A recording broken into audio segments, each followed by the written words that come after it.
Desa Brengkolang adalah sebuah desa dengan berbagai tradisi budaya yang masih dilaksanakan sejak dahulu hingga saat ini. Tradisi yang pertama adalah tradisi Haul atau yang biasa disebut dengan nyadran. Tradisi Haul dilaksanakan di bulan Muharram atau Suro dan awalnya diadakan setiap 2 tahun sekali, namun mulai tahun lalu menjadi setahun sekali. Nyadran atau Haul adalah salah satu bentuk penghormatan kepada sang leluhur dari desa ini, yaitu Mbah Hoirun Sarigono dan Mbah Holik Sariroso.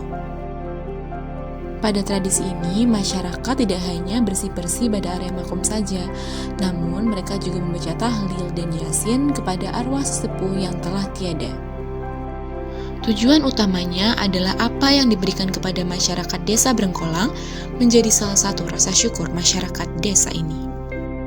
Pada saat nyadran, masyarakat desa juga membawa hasil bumi berupa beras, kerupuk, singkong, untuk ditukarkan dengan hasil bumi lainnya oleh warga desa Brengkolang.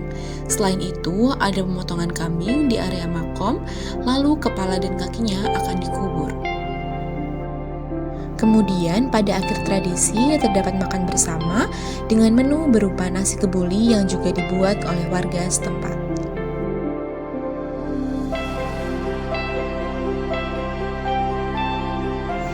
Oke, beranjak ke tradisi berikutnya, yaitu adalah tradisi pengantin molo. Pengantin molo adalah tradisi masyarakat desa Brengkolang yang dilaksanakan pada saat proses penaikan atap dalam kegiatan pembangunan rumah. Molo berarti rois atau pemimpin. Dan tujuan dari tradisi ini adalah agar keluarga dan tukang diberi keselamatan sehingga rumah berdiri dengan kokoh. Dalam tradisi ini, semua masyarakat terjun untuk turut serta dalam proses pengantin molo.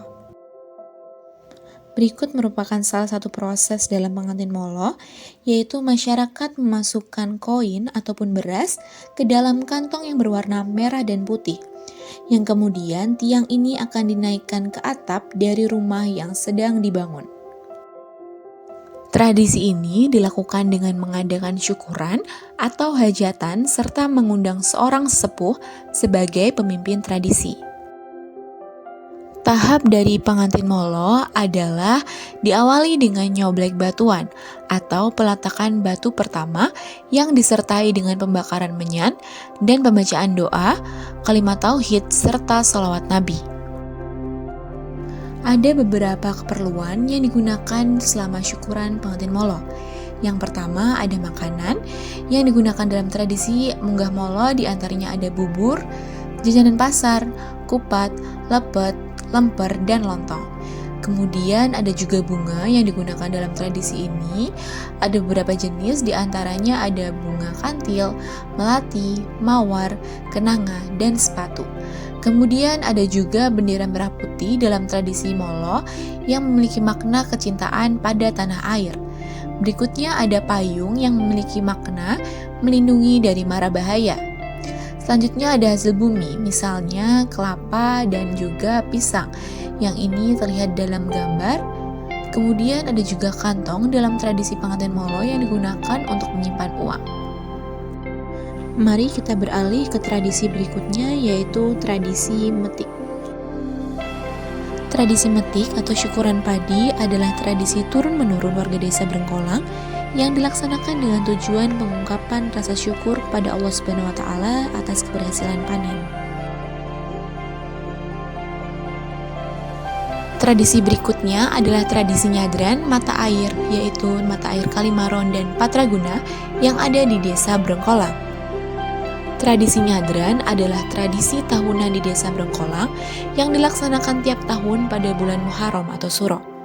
Tradisi ini dilaksanakan untuk menunjukkan rasa syukur kepada Allah Subhanahu wa Ta'ala atas segala yang telah diberikan kepada masyarakat desa Brengkolang. Tak hanya tradisi, Brengkolang juga memiliki beberapa UMKM atau usaha mikro kecil menengah. Yang pertama ada UMKM keripik pisang Puspita. UMKM ini dijalankan oleh seorang ibu rumah tangga yang ada di Desa Brengkolang, Dukuh Brengkolang. UMKM ini sudah berjalan selama 7 tahun atau sejak tahun 2016. Proses produksi dari keripik pisang ini adalah mengupas pisang, kemudian mencuci bersih pisang, dan kemudian merendam pisang dengan menggunakan air untuk menghilangkan getah. Dan kemudian pisang tersebut akan diperet dan digoreng di minyak yang panas. Jenis pisang yang digunakan adalah pisang raja. UMKM berikutnya adalah UMKM Pilus Barokah Putra. UMKM ini sudah berdiri selama 2 tahun sejak tahun 2021. Ide bisnis Pilus ini berasal dari daerah Brebes, di mana pemilik dari UMKM ini adalah seorang yang berasal dari daerah Brebes, yaitu Bapak Edi Baskoro. Pilus ini memiliki bahan dasar yaitu aci atau tepung tapioka yang diolah atau diadon dan kemudian dibuat bulat-bulat seperti pilus, kemudian digoreng dengan api panas baru dikemas. Tak hanya Pilus, UMKM ini juga memproduksi yang bernama geplak. Geplak memiliki bahan dasar yang sama dengan Pilus, namun sedikit berbeda pada proses produksinya dan rasanya cenderung ke manis. UMKM berikutnya adalah UMKM Kopi Raja. UMKM ini sudah berdiri sejak tahun 2020, yaitu sejak COVID sedang berlangsung di Indonesia. Kopi yang diolah adalah kopi yang langsung berasal dari hutan yang berada di Desa Brengkolang. Jenis kopi yang diolah oleh UMKM ini adalah jenis kopi Robusta. Robusta merupakan salah satu jenis biji kopi yang berbentuk cenderung kecil, bulat, dan memiliki rasa yang kuat serta pahit. Kopi Robusta merupakan jenis kopi yang mudah ditanam karena dapat tumbuh di dataran rendah, tahan cuaca panas, serta tahan terhadap hama dan penyakit. Kopi Robusta dapat dinikmati secara langsung maupun sebagai minuman kreasi lainnya, seperti latte, es kopi susu, dan lain sebagainya. Proses pembuatan kopi raja adalah sebagai berikut. Yang pertama dilakukan panen kopi, kemudian yang kedua dilakukan perambangan atau proses perendaman biji kopi, kemudian dilakukan penjemuran, lalu di grinding size atau proses penyortiran ukuran biji kopi, lalu di resting, kemudian di grinding atau proses pengurangan ukuran partikel bahan dari bentuk asli menjadi halus, kemudian yang terakhir di packaging atau dikemas.